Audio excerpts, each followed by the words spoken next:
దేవునికి మహిమ కలుగును గాక. ప్రియులారా, ప్రభు పేరట మీ అందరికి వందనాలు, శుభాలు. మరణాత. బాగున్నారా?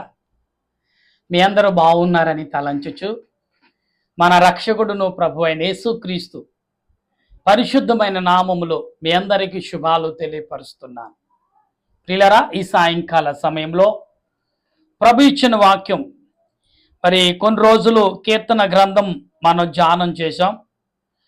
అందులోనే ఇప్పుడు మరలా ఆ కీర్తన గ్రంథములో నుండి మీకు వచనాలుగా వివరించుటకు నేను సిద్ధపడి ఉన్నాను.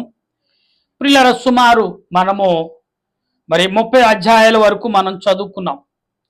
ఈ 30 అధ్యాయాల్లో ప్రభు ఏం చెప్తున్నారు, మనం 30 కాడి నుంచి 31 కాడి నుంచి మనం చదువుకుందాం. ప్రియులారా, దాన్ని బట్టి మనం ఆలోచన తీసుకుని దేవుని వాక్యములో అనేక విషయాలు దావీదు గారు ఏం మాట్లాడారు, దావీదు గారు ఏమని మనకు ప్రకటించారు, దావీదు గారు ఏమని మనకు విజ్ఞాపన చేశారు అనే విషయాల్లో మనం తెలుసుకుందాం.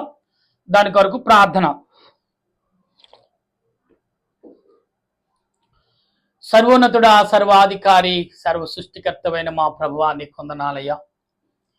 ఈ సమయంలో మా ప్రియులు నీ బిడ్డలతో మాట్లాడటకు నాకెట్టు గొప్ప అవకాశం నాకు ఇచ్చినందుకు వందనాలు. ఎందుకంటే ప్రభువా, ఉదయకాలం నుండి సాయంకాలం వరకు మా యొక్క పరిచయ విషయంలో, ప్రయాణాల విషయంలో, ప్రార్థన విషయంలో, వాక్య విషయంలో అనేక రకాలుగా తోడై ఉన్న దేవుడువు. మరొకసారి మా ప్రియులు నీ బిడ్డలతో మాట్లాడటకు, మా స్నేహితులు, మా బంధుమిత్రులు, మా రక్త సంబంధులతో మాట్లాడటకు ఇటు గొప్ప అవకాశం నాకు ఇచ్చినందుకు వందనాలు. ఈ సమయంలో ఈ సాయంకాలం నీ బిడ్డలతో, నా స్నేహితులు, నా బంధుమిత్రులతో మాట్లాడకిచ్చిన అవకాశాన్ని బట్టి వందనాలు, స్తుతులు, స్తోత్రాలు చెల్లించున్నాను. నీ దాసుడైన నన్ను, నా తలంపులు మరుగు చేయండి, నీ ఆత్మతో నింపండి.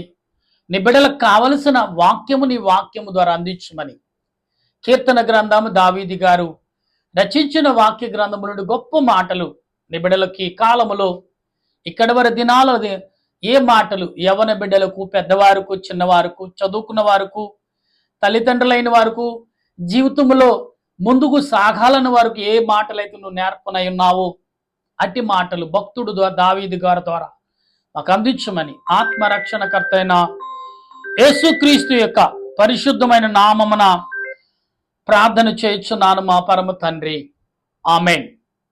మన తండ్రి అయిన దేవుని సహాయం మనకు తోడుగా ఉండి ముందుకు నడిపించును గాక, ఆమేన్. ప్రభునందు ప్రియా దేవుని సంగమా, దేవుని బిడలారా, ఈ సాయంకాల సమయంలో దేవుడు కీర్తన దావీదు గారి ద్వారా మనతో మాట్లాడుచున్నారు ఈ రోజున. అయితే మనం ఏమనుకున్నాము, దావీదు గారు ఏం చెప్తున్నారు అనే విషయాలు బైబిల్ గ్రంథంలో మనం గమనించినప్పుడు దావీదు గారు చెప్పుచున్న మాటలు మొదటి వచనం కీర్తన గ్రంథము 31వ అధ్యాయము మొదటి వచనం నుండి మనం చదువుతున్నప్పుడు దేవుడు ఏమని మాట్లాడుచున్నాడు మనతో. ప్రియులరా, ఈ కీర్తన గ్రంథంలో యెహోవా, నీ శరణ జోచి ఉన్నాను, నన్ను ఎన్నడూ సిగ్గుపడనీయకము, నీ నీతిని బట్టి నన్ను రక్షించుము. ఈ యొక్క 30 కీర్తన గ్రంథము 30 అధ్యాయం మొదటి వచనంలో చెప్తున్నాడు, యెహోవా, నీ శరణ జోచి ఉన్నాను, నీ ఎదుటికొచ్చి నేను మొరపెట్టుకుంటున్నాను. ప్రభా, నా మొరను, నా ప్రార్థన త్రోసివేయకము అనే మాట్లాడుతున్నాడు దావీదు గారు. ప్రియులారా, దావీదు గారు ఎందుకు ఈ మాటలు మాట్లాడారు అంటే, దేవుడు ఏమైనా తేడా వస్తే ఏ రకంగా త్రోసివేస్తాడు, తేడా వస్తే ఏ రకంగా నెట్టి వేస్తాడు, తేడా వస్తే మనుషులని, మానవులని ఏ రకంగా దండిస్తాడని వాక్య గ్రంథంలో బాగా ఎరిగినవాడు దావీదు భక్తుడు. అలాగే తన తల్లి కూడా దావీదు గారికి అనేక రీతిలుగా నేర్పించింది, నేర్పగలిగిన వాడు, నేర్చుకున్నవాడు అయి ఉన్నాడు. ఈ సాయంకాల సమయంలో మీరు నేను వింటున్న ఈ కీర్తన గ్రంథము, యెహోవా, నేను శరణ జోచి ఉన్నాను అంటే నేను వేడుకుంటున్నాను, నేను మొరపెట్టుచున్నాను, నీ పాదాల ఎదుటొచ్చి బ్రతిమాలుకుంటున్నాను. ప్రియులారా, ఈ సాయంకాల సమయంలో అసలు మనం ఉదయకాలంలో అనేకమైన ఒత్తిడుల్లో నలిగిపో ఉండొచ్చు. ఉదయకాలం అనేకమైన పనులలో మనం సతమతమై ఉండొచ్చు. ఆర్థికంగా, ఆలోచన ప్రకారంగా, యజమానుల ద్వారా ప్రయాణంలో, లేకపోతే ఆర్థికంగా అనేకమైన ఇబ్బందులు, కుటుంబం ద్వారా, బిడ్డల ద్వారా శోధన వచ్చి ఉండొచ్చు. కానీ ఇక్కడ దావీదు గారు అన్నాడు ఏమని, యెహోవా నీ యొద్దకు నేను చేరి నేను ఎదుట శరణగోర్చున నేను మొరపెట్టుకుంటున్నాను, నాకు జవాబు ఇవ్వమంటున్నాడు. 2వ వచనంలో మాట్లాడుతున్న మాటలు చూస్తే, నీ చెవియొగ్గి నన్ను త్వరగా విడిపించుము. 2వ వచనంలో మాట్లాడుతున్నాడు. అలాగనే నన్ను రక్షించుటకు నా ఆశ్రయ శైలముగాను నీవు ఉన్నావని నమ్ముచున్నాను. ప్రాకారముల ఇల్లుగాను ఉండుము. నా కొండ నా కోట నీవే. నీ నామమును బట్టి నేను నిన్ను స్తుతించుచున్నాను. ప్రియులరా, నీ నామమును బట్టి నన్ను త్రావు చూపించి నడిపించు. అంటే ఇక్కడ దేవుడు అని విషయంలో ఎంతగా మనకు ఆదరణ ఇస్తున్నాడు. ఒకసారి ఆలోచన కలిగి ఉండండి. దేవుడు మనకేమి చేశాడు అనుకునే వారులారా, దేవుడు ఏ రకముగా మేలు చేస్తాడు నాకు అనుకునే ప్రజలారా, ఈ ఉదయ కాలంలో మీరు ఇప్పుడు వరకు, ఉదయకాలం మొదలుకొని సాయంకాలం వరకు, సాయంకాలం మొదలుకొని ఉదయకాలం వరకు ఎన్ని రకాలుగా ఆలోచిస్తామో, ఎన్ని రకాల కళలు, దర్శనాలు, స్వప్నాలు మనకు వస్తున్నాయో ఒకసారి ఆలోచించండి. మీ ఆలోచన ఎన్ని రకాలుగా మార్పు చెందుతుంది, ఎన్ని రకాలుగా మీ ఆలోచన మరి రీతిలో నడుస్తున్నావు ఒక్కసారి ఆలోచించమని ప్రభు చెప్తున్న మాట. 4వ వచనంలో, నా ఆశ్రయము దుర్గము నీవే, నన్ను చిక్కించుకున్నట్టుగా శత్రువులు రాసరణం. అంటే శత్రువు అనేవాడు నన్ను చిక్కించుకున్నట్టుకు నా ఎదుట అనే చాటుగా నా ఎదుట నాకు వల ఒగ్గుచున్నారు. ఎస్, సాతానుగాడు ఎక్కడి నుంచో రాడు, మనుషుల రూపములను వస్తాడు. మనుషులు వారికి సహకరించటం వల్ల, దానికి సహకరించడం వాడు వచ్చి నిన్ను శోధిస్తాడు. ప్రియులారా, దావీదు గారు మాట్లాడుచున్న మాటలు ఇంకా చదువుతుంటే, నా ఆత్మని చేతికి అప్పగిస్తున్నాను, యెహోవా సత్యదేవా. అంటే ఇక్కడ యెహోవా సత్యదేవ, సత్యమైన దేవుడని దావీదు చెప్తున్నాడంటే, నిజంగా దావీదు మనుషులకు ఒక నిర్వచనం ఇస్తున్నాడు. ఇంతవరకు ఎన్నెన్నో రకాలు మనం తిరిగాం, ఎన్నో రకాలు మృక్కం, ఎన్నో రకాలు మనం సమయమంతా వ్యర్థము చేసాం. కానీ ఇక్కడ అంటున్నాడు, దావీదు అంటున్నాడు, యెహోవా నన్ను నీ యొద్దకు చేర్చుకును అంటున్నాడు. ఎంత చక్కటి మాట అండి. అంటే ఎంతగా దావీదు భక్తుడు దేవుని ఎదుట వేడుకుంటాడు. నీవు నేను ఎలా వేడుకుంటున్నాం ఇంకా చూస్తూ ఉంటే, నేను యెహోవాను నమ్ముకుని ఉన్నాను, వ్యర్థమైన దేవతలను అనుసరించేవారు నాకు అసహ్యములు. అంటే ఈ లోకంలో వ్యర్థంగా పనిచేసేవారు, వ్యర్థంగా సమయం అంతా వ్యర్థపరిచేవారు అసహాయులు. అంటే ఎలాగా? నిజమైన విషయం తెలుసుకున్నవాడు మరి విషయం లేని దాన్ని తెలుసుకుని వ్యర్థం అంటాడు కదా. అర్థమవుతుంది ఆ మాటలు? ఒక విషయం తెలుసున్న ఒక వ్యక్తికి ఆ విషయం నిజమని తెలిసి, నిజమైన తెలియని దాని కొరకు కొందరు పరిగెడుతున్నప్పుడు అతను చూసి ఏమనుకుంటాడు? అసహాయపడతాడు. ఎందుకురా సమయం అంతా పాడు చేసుకుంటున్నారు, మీ పక్కనే ఉన్నాడు కదా, మీ పక్కనే ఉంది కదా, ఎందుకు ఆయాసపడిపోతున్నారు, ఎందుకు నలిగిపోతున్నారని అతను అడగొచ్చు, అనుకుని అసహాయపడవచ్చు. దావీదు కూడా అదే అంటున్నాడు. తర్వాత, నీవే నా భాగము, దృష్టించి ఉన్నాను, నా ప్రాణ బాధలను నువ్వు కనిపెట్టి ఉన్నావు. అంటే నా ప్రాణ బాధలన్నీ నువ్వు కనిపెట్టున్నావు. కావున ఏమంటున్నా, నీ కృపను బట్టి నేను ఆనందభరితుడై సంతోషించుచున్నాను. దేవునికి మహిమ కలుగును గాక. సంతోషమే సమాధానము సంతోషమే సమాధానము, సంతోషమే సమాధానము, చెప్పనా సత్యమైన సంతోషం. ప్రియులరా, ఇక్కడ ప్రభు మాట్లాడుచున్న ప్రతి విషయం సంతోషం. యేసు ప్రభు నీతో ఉంటే, ఆయన మహిమ నీతో ఉంటే, ఆయన ప్రార్థన నీతో ఉంటే, ఆయన ఆలోచన నీతో ఉంటే, ఆయన పనులు, ఆయన తలంపులు నీతో ఉంటే నువ్వెంతో సంతోషంగా ఉంటావు. గమనించండి ఒకసారి. ఎందుకంటే సంతోషం అనేది చాలా ప్రాముఖ్యం, విలువతో కూడినది, వ్యర్థాలతో కూడినది కాదు సుమా, వ్యర్థమైన సమయంతో కూడింది కాదు సుమా, బాధతో కూడింది కాదు సుమా, కన్నీరుతో కూడింది కాదు సుమా. సంతోషం అనేది అది విలువైనది, చాలా గొప్పది, చాలా బలమైనది, చాలా దృఢమైనది. ఏది? సంతోషం అనేది. ఇది ఎవరో ఇచ్చేది కాదు, పరమ నుండి రావాలి, దేవుని యొద్దటి నుండి, నిన్ను నన్ను సృష్టించిన యొద్ద నుండి వచ్చుచున్న సంతోషం. అది ఎంత గొప్పదో ఒకసారి మీరు ఆలోచించండి, ఎంత విలువైనదో ఒకసారి మీరు గ్రహించండి ప్రియులారా. ఇక్కడ అంటున్నాడు ఇంకాను, నీవు శత్రువుల చేత నన్ను చెరపట్టలేదు, విశాల స్థలమునము, అంటే విశాల స్థలములో నా పాదములు నిలబెడితే, సంతోషమైన స్థలములో నన్ను నిలబెట్టా. విశాలం అంటే ఏంటి? ఇరుకైన మార్గములు ఎవరు ఉండటానికి ఇష్టపడరు, విశాలం కావాలి, సంతోషం కావాలి. అలాంటి చోట దేవుడు నేను నిలబెడతానంటే, ప్రియులారా, చాలా మంది అనుకుంటున్నారు నా ప్రయాణం ఇంతేనండి, నా బ్రతికింతేనండి, నా ఆలోచన ఇంతని అనుకునే ప్రజలారా, మీతోటే ప్రభు మాట్లాడుచున్నాడు. చాలా మంది నా బంధుమిత్రులారా, నా స్నేహితులారా, నా రక్త సంబంధికులారా, మీతోటే ప్రభు మాట్లాడుచున్నాడు. ఏమని?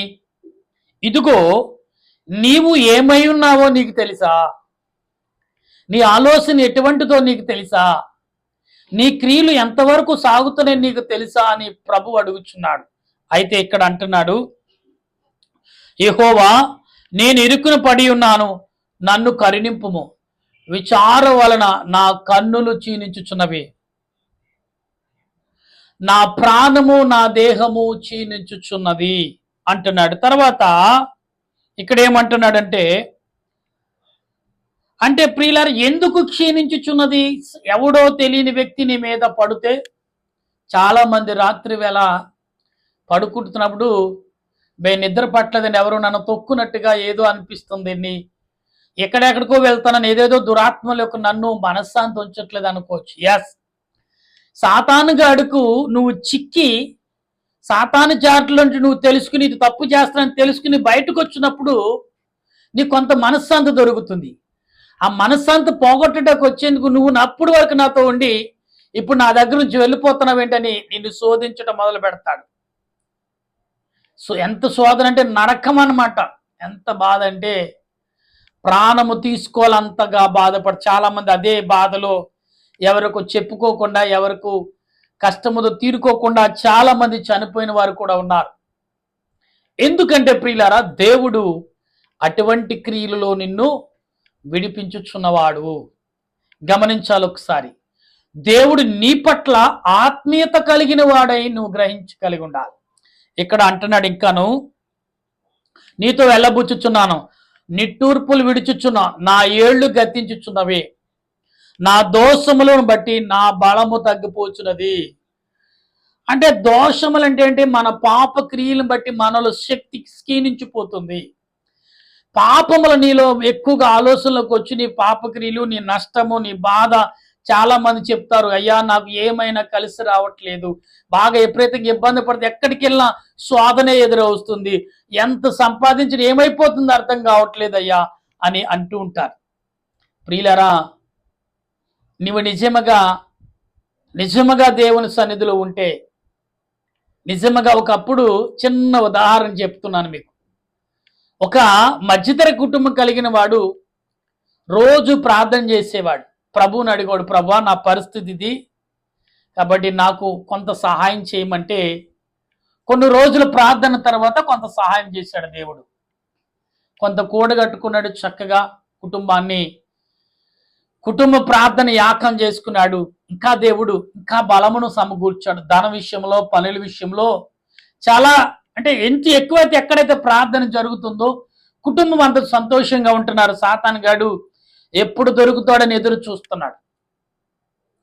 అయితే ప్రియులారా, అలాగనే సాతానుగాడితో పాటు దేవుడు కూడా నా కుమారుడు ఇంతవరకు బలపడ్డాడు కదా, కొంత కష్టమును, అంటే కొంత ఇంకా ఒత్తిడి, వర్క్లో సంపాదనలో ఇంకా బలమైన సంపాదన ఇచ్చి ఒత్తిడి కలిగిస్తే ఇతడు నా దగ్గర ఉంటాడా లేకపోతే బయటికి వెళ్ళిపోతాడని ప్రభు కూడా ఆలోచించాడు. సాతానుకు చిక్కకుండా ఎదుర్కొంటాడా, లేకపోతే సాతాను చేతికి చిక్కుకుపోతాడా, లేకపోతే దీంట్లో ఓడిపోతాడని దేవుడు ఒక పరీక్ష పెట్టాడు. వీళ్ళు అప్పటి వరకు ఒక 10 లక్షలు, ఒక 20 లక్షలు, 30 లక్షల ఆదాయం వచ్చిన అతడు ఇప్పుడు 100 కోట్లు వర్క్ దేవుడు ఇచ్చాడు. 100 కోట్లు ఆదాయం బాగుంది. త్వరగా పనిచేసుకుంటే 100లో కనీసం ఏదన్నా 30% మిగులుతుందంటే 30 కోట్లు మిగులుతుంది, పర్లేదని ఆశ కలిగి ఏం చేశాడంటే త్వరగా చేయటం మొదలు పెట్టాడు. త్వరగా వర్క్ చేయటం వల్ల ఏమైందంటే త్వరగా అయిపోతే డబ్బులు వస్తాయి కదా, మంచిదే. పిల్లలు ఎంత ఒత్తిడి కలిగి ఉండడం అంత ప్రార్థన చేయాలి. మన పిల్లలతో గడపాలి, పిల్లలకి ఇచ్చే సమయం ఇవ్వాలి. చాలా మంది ఈనాడు ధనవంతులు అయ్యారు చూసారా, చాలా మంది వాళ్ళకి పిల్లలకి ఇచ్చే సమయం, పిల్లల కేర్ తీసుకుంటారు, పిల్లల పట్ల కుటుంబం పట్ల కేర్ తీసుకుని కుటుంబం పట్ల దైవికంగా ఉండే సమయం మాత్రం పోనవరు. అందుకే ఇవాళ చాలా మంది ధనవంతులది. యోబు కూడా ప్రపంచంలో తూర్పు దిక్కున మహాధనవంతుడు అంట. అంత ధనవంతుడు అప్పుడు కాలంలో ఎవరు లేరంట. తూర్పు దిక్కునంటే ఒక దేశం అంతట్లో అతడే తూర్పు దిక్కునంటే మన పక్కాను. అంతటి వారు ఇవాళ అంబానీ ఇలాంటి వారు అతనికంటే గొప్పవాడే ధనవంతుడు అండి యోబు గారు. అటువంటి యోబు గారి విషయంలో దేవుడు పరీక్ష పెట్టినప్పుడు యోబు గారు ఎంత ప్రార్థన చేసేవాడో, తన పిల్లల కొరకు, తన పనివారి కొరకు, తన పంట కొరకు, తన పాడి కొరకు, తనకున్న అంతా తన ఊరు కొరకు మొరపెట్టేవాడు. అకస్మాత్తుగా ఒకటొక్కడు తన జీవితంలో తొలగిపోతున్న యోబు గారి విషయంలో. కానీ యోబు గారు ఎక్కడ తొలగిపోలా. ఇదివరకు కంటే కుటుంబ ప్రార్థన కంటే బలమైన ప్రార్థన చేయటం మొదలుపెట్టాడు. ఆస్తు పోతుంది, పిల్లలు చచ్చిపోతున్నారు, పనివారు వచ్చి చెప్తున్నారు, అయ్యా ఇలా జరిగిందని, నీ కుమారులు చనిపోయారు, నీ అన్న భోజనాలు పిస్తే అక్కడ చనిపోయారు, నీ ఒక్కడే మిగిలినని ఇలాగన్నీ చెప్పారు. అంతా పోయింది, ఆస్తు పోయింది, డబ్బు పోయింది, భార్య భర్తలు ఇద్దరే మిగిలారు. అలాగే శరీరం కూడా ఆటోమేటిక్గా శరీరం బలహీత పడతా మాడింది. కొన్ని రోజులకి ఆ బలహీత కాస్త కుష్టి వ్యాధిగా మారిపోయింది. శరీరం దద్దుర్లు వచ్చేస్తుంది, శరీరం ఎక్కడికక్కడ ఊడిపోతుందో 10-15 రోజుల్లో. ప్రజలందరూ చూసి అసహించుకున్నాడు, ఏడో శాపము కలిగింది వీడికి, శాపగ్రస్తుడైపోడని. ఈ ధనవంతుడు కూడా, ఇతడు కూడా దేవుని సన్నిధిలో ఉన్నంతైపు ఈ ధనం మీద ఎప్పుడైతే 10 కోట్ల ఆస్తిని దేవుడు ఇచ్చాడో దాన్ని సంపాదించుకోవడానికి ప్రయత్నం చేసి దేవుని దగ్గరికి దూరంగా రోజుకి 2 సార్లు చేసేవాడు, ఒక్కసారే చేస్తున్నాడంట. పిల్లలు సరే పర్లేదు కదని పని ముగిస్తూ జరుగుతుంది. అలాగే రోజు చేయవలసిన, ఒక పూట చేయవలసిన ప్రార్థన 2 రోజులకు ఒకసారి చేయటం మొదలు పెట్టాడంట. ఇంకా స్పీడ్ పెంచాడు పనిని, నలిగిపోతున్నాడు, ప్రార్థన చేయలేకుండా అలాగే వచ్చి పడుకున్నాడు. యేసయ్యా నీకు స్తోత్రం అని స్తుతి మాత్రం చేస్తున్నాడంట. కుటుంబ ప్రార్థన లేదు, పిల్లలతో ప్రార్థన చేయట్లేదు, తనకు తానే స్తుతించుకున్నా. కొన్ని రోజుల్లో ప్రార్థన కూడా మానేశాడు, పని మీదే దిష్టి పెట్టాడు. ప్రియులారా, అయితే దేవుడు అన్నాడు, సరే ఇలాగే ఉన్నాడు కదని ఇంకా కొంతగా కల్పించి అసలు రోజుకు ప్రభువుని కూడా స్తుతించమా. ఎవరైనా క్రైస్తవులు వస్తుంటే, ఎవరైనా ఏమని అడుగుతుంటే, అయ్యా లేదు పనిలో బిజీగా ఉన్నా తర్వాత రండి అని దేవుడు దూతలు పంపించేవాడు. అయ్యా పలానా చోటన పేదలు ఆహారం పెడుతున్నాం, కొంచెం మాకు సాయం చేయండి. అరే ఎలాంటి పని పాటలేదు, మీకు పనిలో బిజీగా ఉన్నామని చెప్పి వారిని వెళ్ళిపోమంటాం. ఇలాంటి పనులు చేసినప్పుడు దేవుడు చూశాడు, ధన వైపు మగ్గు చూపించిన ఇతనికి ఒకటొకటి తీయటం మొదలుపెట్టాడు.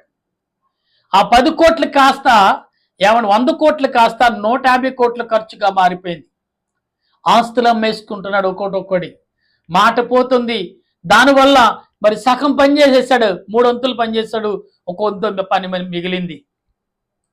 ప్రియులారా, ఆ పనిలో ఇతడు మాట్లాడుతున్న ప్రతి పని విషయంలో రోజు రోజుకి తనలో ఉన్న ఆశ ధనం కరిగిపోతుంది. అయినా కూడా మాట కోసం, నీ మంచివాడని అనిపించుకోవటం కోసం తన ఉన్న ఆస్తులన్నీ ఆదిలో దేవుని సన్నిధులు ఎలాగైతే మొరపెట్టాడో ఆ స్థితికి దేవుడు కిందకి తీసేశాడు. సాతాను తీసేకి ముందు ప్రభువే తీసేశాడు.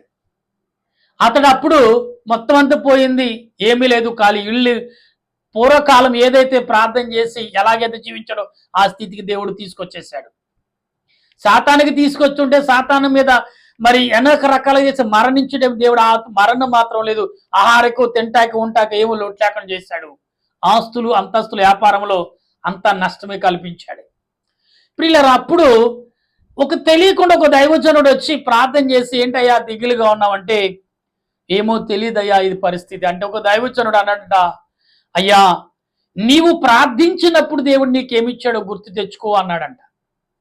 ఆదిలో మొదటిసారి నువ్వు ప్రార్థించినప్పుడు దేవుడు నీకేమిచ్చాడు, దేవుడు ఏ రకంగా బలపరిచాడు, నీ ఆస్తి పెరిగాక దేవునికి ఎంత దూరం అయ్యావు, దేవుని నువ్వు ఎంతగా బాధ పెట్టావు, నా కుమారుడు ఎందుకు దేని వల్ల ఇంత దూరం అయిపోతున్నాడని అనుకునేవాడు వచ్చి, అందుకే దేవుడే ఇది దూరపరుచున్నాడు కదని అన్నప్పుడు ఏడ్చి ఏడ్చి కన్నీరు కార్చి మొరపెట్టాడంట. ప్రియులారా, ఆ భక్తుడు మొరపెట్టినప్పుడు దేవుడు అప్పుడు దానికంటే కొంచెం కొంచెంగా దీవించడం మొదలుపెట్టాడు. యోబు వలె ఒకసారి దీవించలేదు, ఎందుకంటే నరుడు కదా, యోబు కూడా నరుడే. కానీ యోబు శ్రమలో దేవునిని ఆనందాన్ని పొందుకున్నాడు, దేవుని విషయంలో విజయం సాధించుకున్నాడు. ఎప్పుడైతే యోబు విషయంలో మనం గమనిస్తూ ఉంటే, ఎప్పుడైతే నష్టపోయాడు యోబు, అప్పుడు ఇంకా బలమైన ప్రార్థన చేశాడు. ఇలా నష్టపోతే దేవుడు నాకేం చేశాడు అని దూషించి తిట్టుకునే ప్రజలారా, సనుక్కునే ప్రజలారా, బాధపడే ప్రజలారా, బాధపడితే రాదండి, స్తుతిస్తే వస్తుంది. స్తుతి చేస్తే దేవుణ్ణి గణపరిస్తే రూపాయిది 100 రూపాయలు పెరగచ్చు. యోబు వలె నువ్వు ప్రార్థన చేస్తే నీ ఏదైతే అయిపోయింది అనుకున్నావో అది 4 గింతలు పెరగచ్చు. దావీదు అదే అంటున్నాడు, నా శత్రువులకు అందరూ నేను దాసు పద్ధతున్నాయి, నా పొరుగు వారికి విచారకారముగా ఉన్నాను, నా నెలవరలకు బేకరణనై ఉన్నాను, వీధిలో నన్ను చూచేవారు నా ఎదుటి పారిపోదురు, మరణమై స్మరణ రాకుండా. అంటే ప్రియులారు, ఇక్కడ దావీదు భక్తుడిగా చెప్తున్న మాటలు మరణకరమైన విషయాలు. కోటుకుండ వంటి వాడినైతిని, అనేకులుగా నా మీద దురాలోచన చేయుచున్నారు, నాకు ప్రాణహాని చేయుటకు యోచించుచున్నారు, వారు గుసగుసలాడుట నాకు వినబడుచున్నది, నలుదిశలను నా వీధి కలుగుచున్నది విధి. యెహోవా నేను నమ్ముకయించున్నాను, నీవే నా దేవుడివని నేను అనుకొనుచున్నాను. చూసారా, ఇక్కడ ఏమంటున్నాడు దావీదు, అందరూ ఏమనుకున్నా కానీ నా దేవుడు నువ్వే, నా రక్షణకర్తవు నీవు, నా విమోచనకర్తవు, నా ఆదరణకర్తవు నీవే అని దావీదు భక్తుడు ప్రార్థన చేశాడు. అటువంటి ప్రార్థన చేస్తావా? చూసారు ఏమంటున్నాడు, నేను ఎవరికి నన్ను చంపేసిన బాధలు, కానీ నీవు నా దేవుడు, నా రక్షణకర్తవు, నేను ఎవరిని ఆరాధించు, నీవే నా సర్వము అంటాడు. ఇంకా అంటున్నాడు ఇక్కడ, కాలగతులు నీ వశంలో ఉన్నవి, నా శత్రువుల చేతి నుండి నన్ను రక్షింపుము, నన్ను తరివారి నుండి నన్ను రక్షింపుము, నీ సేవకుని మీద నీ మొక్క క్రాంతి ప్రకాశము చేయము, నీ కృప చేత నన్ను రక్షించుము. యెహోవా నీకు మొరపెట్టి ఉన్నాను, నన్ను సిగ్గునందనీయకుము. భక్తిహీనులు సిగ్గుపడుదురుగాక, పాతాళమందు వారి మౌలునయుందురుగాక, అబద్ధకుల పెదవులు మోయబడిను కాక, వారి కృపను ఆశ్చర్యముందురుగాక, ఆయన స్తుతినందురుగాక. భీతి చెందిన వాడినై విశ్వాసాలను కాపాడును, గర్వముగా ప్రవర్తించు వారిని ఆయన గొప్ప ప్రతీకారము చేయును.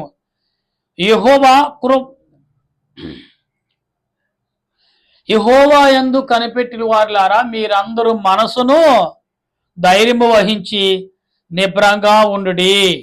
అంటే దేవుని ఎదుట మనం ఎప్పుడైతే కనిపెట్టి ప్రార్థన చేస్తున్నామో ఖచ్చితంగా నిబ్రంగా ప్రార్థన చేయాలి. దావీదు గారు చేసినట్లుగా మనము ప్రార్థన చేద్దాం.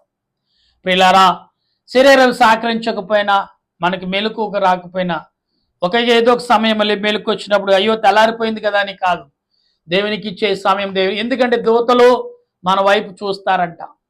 అయ్యో తెల్లవారిపోయింది, అయ్యో వ్యాపారం చేయాలి, అయ్యో తెల్లవారిపోయింది, అయ్యో పాలు పితుక్కోవాలి, అయ్యో తెల్లవారిపోయింది డ్యూటీకి వెళ్ళాలి. కానీ కొన్ని నిమిషాలైనా నీ స్తుతి వినటానికి దూతలో నీ స్తుతి పట్టికిని వెళ్ళటానికి ఎదురు చూస్తారంట. ఆ విషయం మీకు తెలుసా?